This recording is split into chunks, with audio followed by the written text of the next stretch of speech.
Like many of us, I picked up a new hobby during the pandemic, which was playing with clay.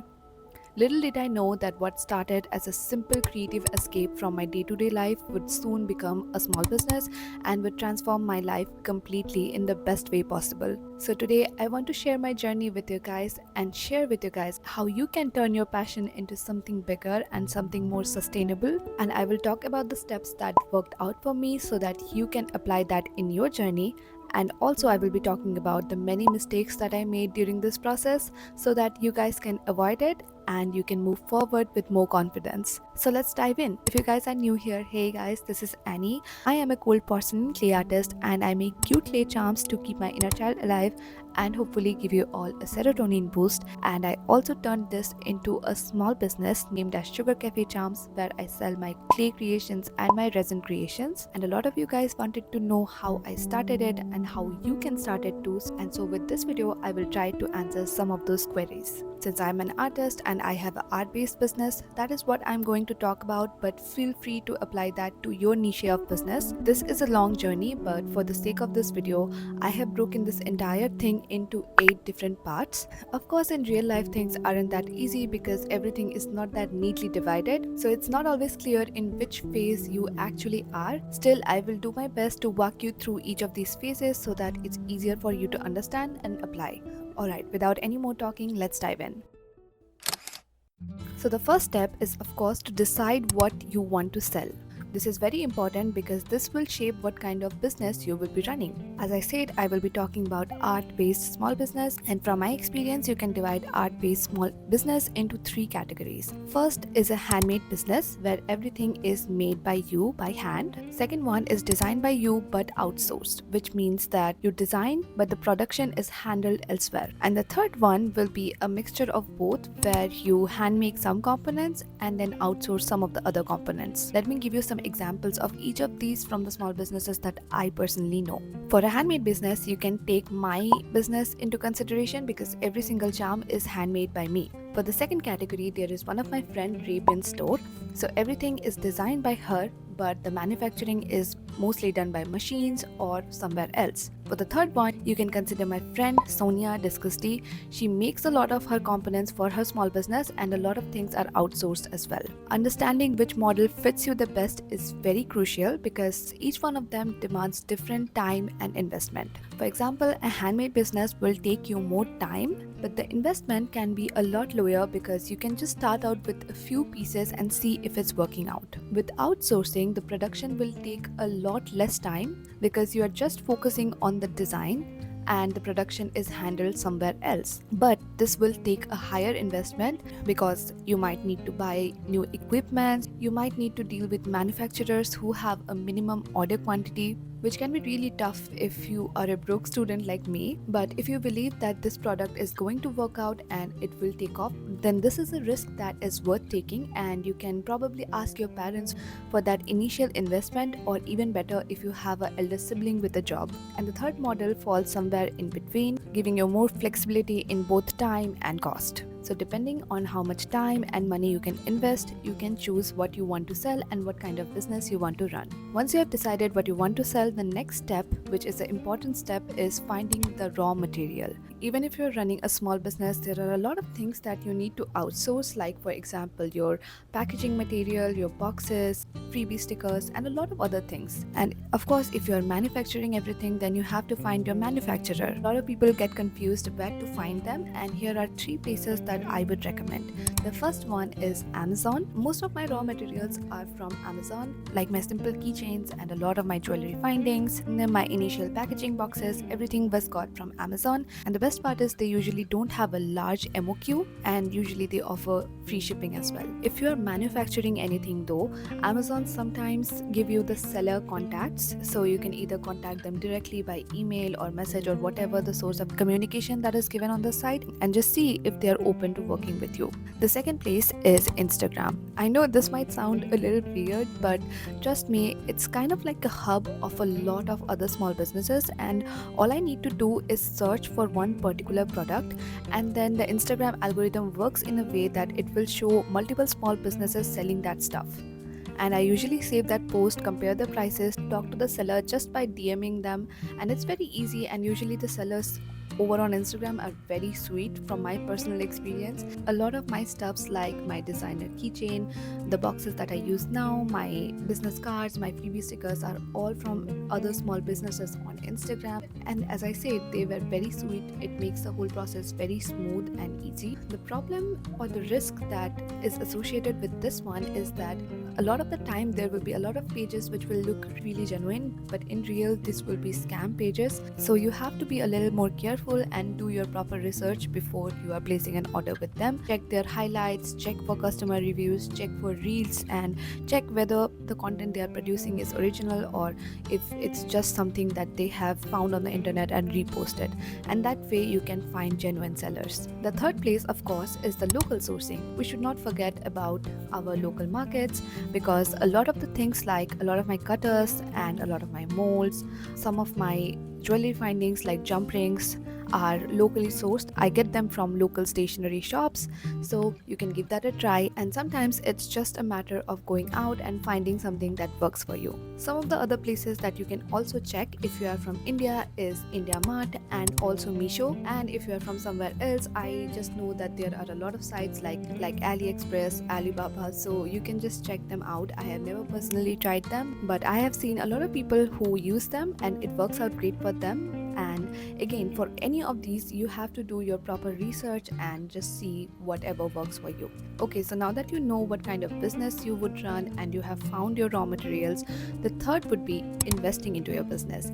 And I know that this might be a little bit sad because you are starting your business to earn something, but at the very starting, you need to invest a huge amount. But of course, it's a very, very crucial step. Talking about investment, one thing that I wished I invested earlier was my own website.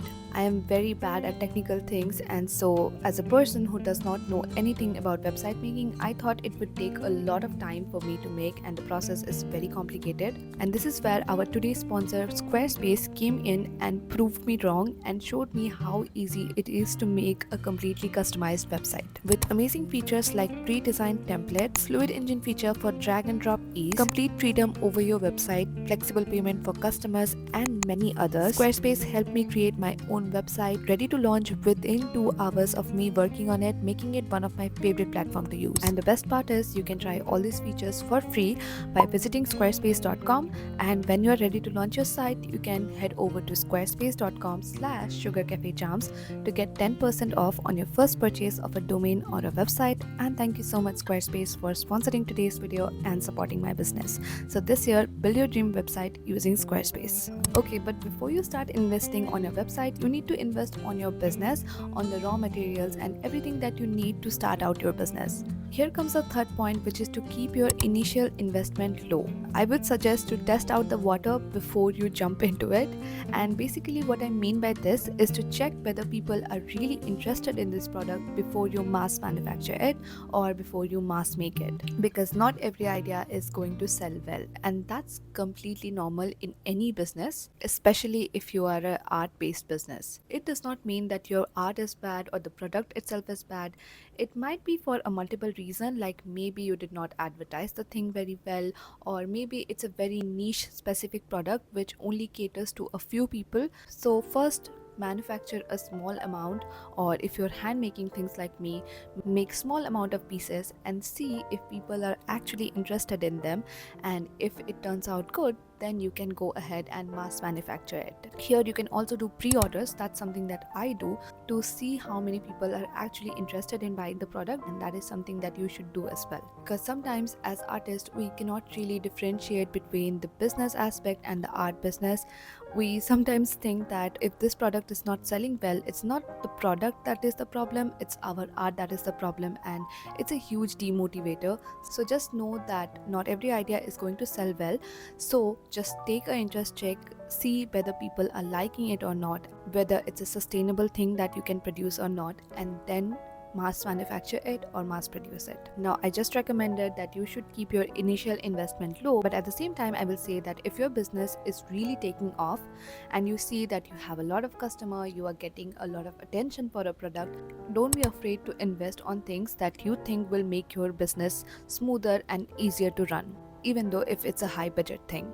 For example, I got this new phone in which I am shooting, and although it's not directly affecting my business, but through this I can create better content for you guys, and I definitely saw a surge of customers because I could improve the quality of my videos. Although this was a huge investment and initially I did not want to get it, my sister urged me to get it, and I do not regret this decision at all right now. My packaging boxes, packaging materials, my freebie stickers, all of these were a huge investment, but I knew that these will help me in the long run. Over the time, I have learned that reinvesting into your business is crucial for growth, and it doesn't just help you earn more, but it also helps you to run your business more smoothly and efficiently.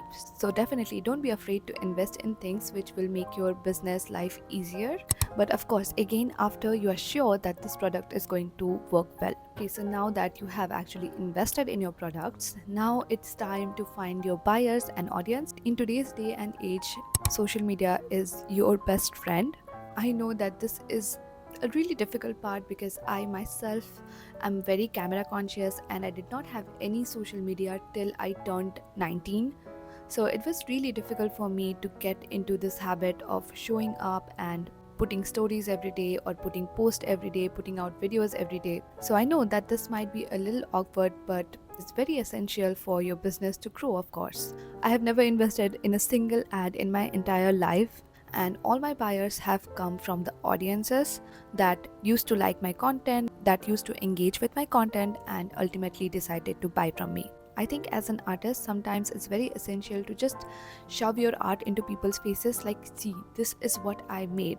Because that's how social media works. You have to show up at least twice or thrice a week and remind people that, hey guys, this is what I'm making. I'm a handmade business, and if you like my art, then you could support me by buying from me. And it's this kind of enthusiasm that will draw people in. If you're very new to social media, then I would definitely recommend Instagram first rather than YouTube, because with Instagram, the good thing is you can post. You can just post pictures and you don't really have to post videos to grow there. And then you can start creating small videos for shorts, which you can ultimately upload on YouTube as well. And then finally, you can venture into long videos for YouTube. And this is exactly how I did it. And I think this was the right way to do it. But of course, feel free to do both of them at the same time if you feel comfortable with it. It's just how I think as an introvert it worked out for me. Then comes the fifth point, which is to share your processes. For the longest time, I actually never used to show my processes because I thought if I shared this, people might copy me and that would hurt my business. I know that you guys might be thinking the same, and it's a very common concern among the artist community, but the process videos are exactly what people enjoy the most on social media. For example, that one video where I shared how I make my own cold porcelain clay got me so many views and ultimately a lot of customers as well. So don't let this fear hold you back from sharing your processes, because trust me, it gains a lot of engagement, and that is ultimately what people really like to see on social media. And this is something that worked out really well for me. You got your investment and you also have your product, you have your audience, but you're confused how you're going to ship your products. And this is why I did not start my business from 2020 to 2022, because I was just not sure how I'm going to ship my products. Although I'm not sure about all the places, but for India, you can go ahead with India Post. It's the cheapest and the most reliable option that you can go for if you are from India. Most of the countries have a government-based shipping services. Like for India, it's India Post. I used India Post for a really long time. Not a single parcel of mine got lost during that process. Right now, I use ShipRocket, which is essentially an app where you can ship your parcel directly from your home. So they will pick it up from your house. And you can also choose between the different courier services that is available. The reason why I chose ShipRocket is because most of these e-commerce platforms will arrange pickup for you. And since I was a college student, I did not have the time to go out and stand in queue and wait for a really long time to ship out the parcel. So I chose ShipRocket, and for your country, you might have a different e-commerce platform, so you have to research a bit about that. The second thing that you can do, just go to any private courier company and ask them whether they can pick it up from you, and just tell them that, I have a small business and in return I shall pay you something. And most of the time they will just agree with that, so you can do that as well. Okay, so we are really near the end of the video, and I think I have covered most of the thing from sourcing to shipping out your parcel. The seventh point that I want to talk about, that even though everything is figured out, try to always improve your art, improve your product or aspects of your business. Honestly, I am always taking in inspiration to make better art, to make better content, and I always look forward to other creators to make my product or content or business even better. One thing that I would definitely recommend is to see other people's content who is from your genre and who is really successful, and try to see how they are managing their business, and you can try to apply those in your business. The same applies to art as well. See which artist is doing really well in your genre and see what worked out for them. And this is not copying, this is you taking inspiration, and this is how just the world works. Okay, so we are near the end of the video, and to end this video on a positive note, the last point that I want to say, which is the eighth point and the last point for this video, is stay motivated. As I said, that not every product is going to sell out well. There are months where I received only one order or two orders, but I still did not leave this small business or this journey because I was just very passionate about clay art. So it's very essential that you separate your business and your art, because these two are very different components. So if your product is not doing well, if your business is not doing well, it does not mean that you as artist is bad.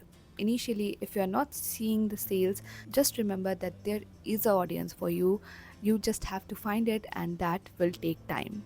So yeah, that's it for this video. These were my top 8 tips on how you can start your own small business and how you can continue it. Know that it might not cover every single point, but if you're just starting out, I think this should be enough for you to know. But if you have any questions, please let me know in the comments, and I shall try to solve them in my future videos. You guys send me these messages where you're telling me that, Annie, I was inspired by you and I started my small business. It really makes my day, and I feel like a proud teacher, even though I have not taught you anything personally, but I just feel so proud that you guys are starting your own small business and jumping into new ventures in life. So if you needed that small motivation to start your own small business, I hope that this video can be it. I'm manifesting a successful small business for you all.